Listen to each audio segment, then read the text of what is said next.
સ્વામિનારાયણાય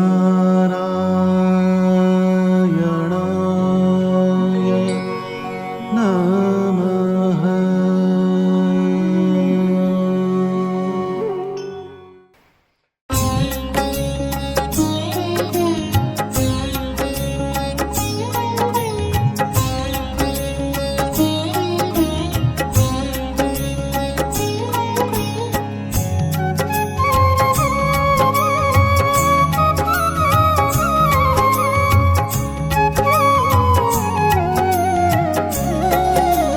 રૂડા લાગો છો રાજેન્દ્ર મંદિર મારે આવતારે.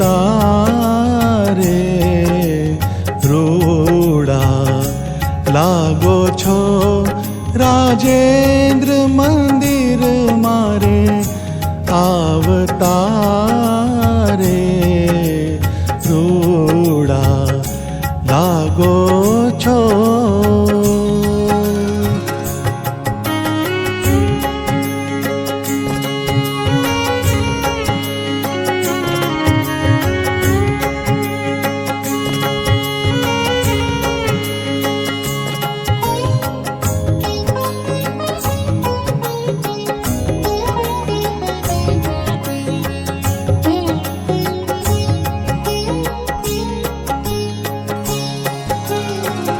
જરકસિયો જામો હરી પેરી માથે બાંધી પાગ સોનેરી.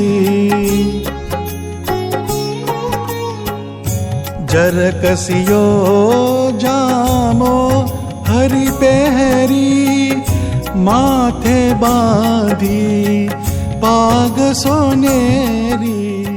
બ્રહ્મા છે, બ્રહ્મા એના એક હાથમાં માળા છે, બે હાથમાં શાસ્ત્ર છે. એ શું બતાવે છે કે જ્ઞાન અને ભક્તિ એ દેવતા હોય એને પણ પકડવું પડે. એ દેવતા જે છે એ પણ ભગવાનના પાવાથી એની અંદર ઐશ્વર્ય આવે. સૂર્ય પ્રકાશ કરે છે પણ એ પ્રકાશ આપેલો પરમાત્મા. એટલે દરેક સાધક હોય, દેવતાઓ હોય, અવતારો હોય, એનો બધો ક્રમ હોય. એટલે આપણે પરમાત્માનો જે આકાર, એની ઉપાસના, એનું ખાસ ધ્યાન રાખવાનું.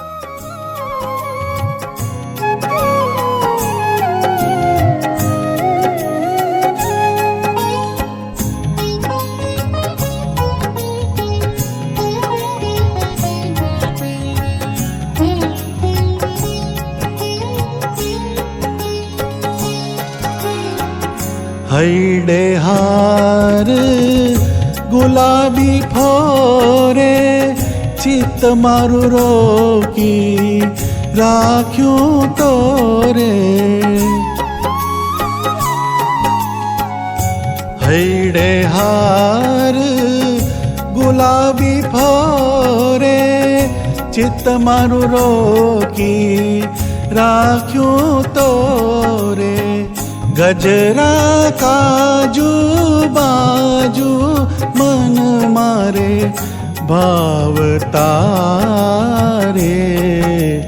રૂડા લાગો છો રાજેન્દ્ર મંદિર મારે આવતારે. રૂડા લાગો છો.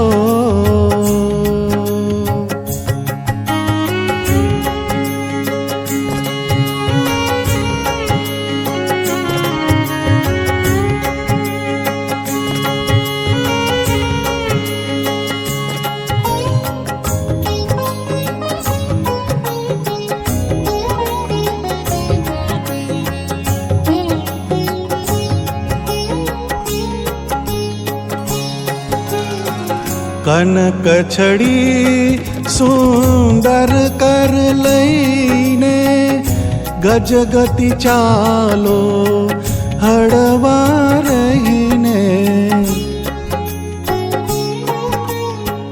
કનક છડી સુંદર કર લઈને ગજગતિ ચાલો હળવા રહીને.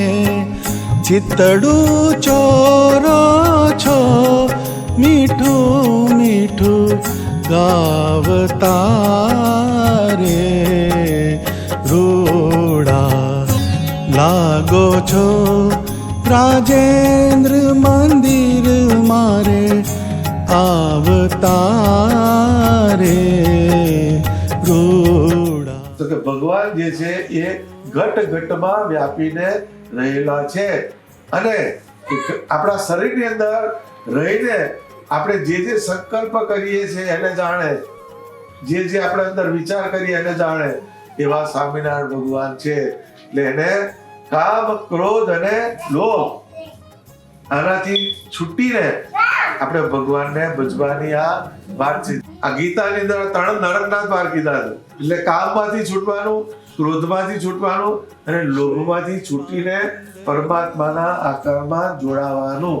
ભગવાન આપણા ઘટ ઘટમાં વ્યાપેલા છે એવું સમજીને મારા અંતઃકરણમાં ભગવાન રહેલા છે એમ સમજી આપણે એનું ભજન કરવાનું. પ્રેમાનંદના નાથ વિહારી જાવું તારા વદન કમલ પરવારી. હે તે શું બોલાવી તાપ ક્ષમા